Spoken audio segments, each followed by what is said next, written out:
Whether it's calling attention to the number of missing people under suspicious circumstances in Mexico or protesting for a release of prisoners of conscience around the world, Amnesty International has been championing human rights for nearly 6 decades.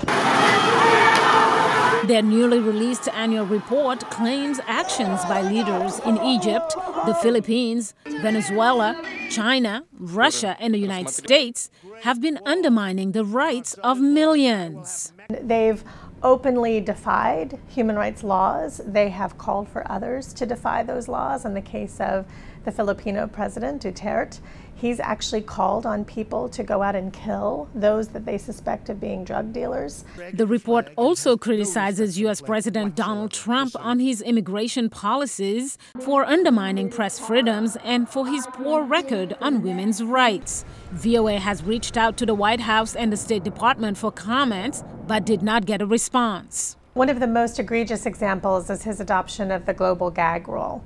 So organizations that have long offered counseling, advice, information about abortion or other reproductive health services have to make a choice between their patients and getting funding from the U.S. government.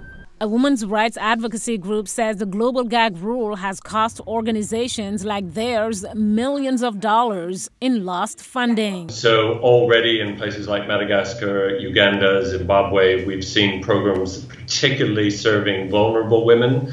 Things like voucher programs that we use to help the private sector serve women to access contraception have already stopped being able to be accessed by women. The report claims free speech suffered in 2017 and pointed to China, Egypt, and Turkey as the biggest offenders.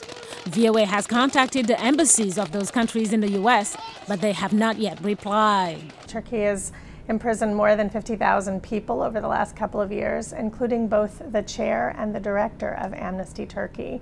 And this by a government that is led by someone who was once an Amnesty prisoner of conscience. And now he has turned around and arrested our human rights leaders as part of an effort to arrest anyone who's been critical of the government, which is the same kind of situation we're seeing in Egypt and China.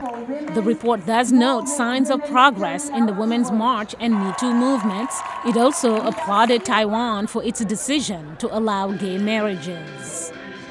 Mariama Diallo, VOA News, Washington.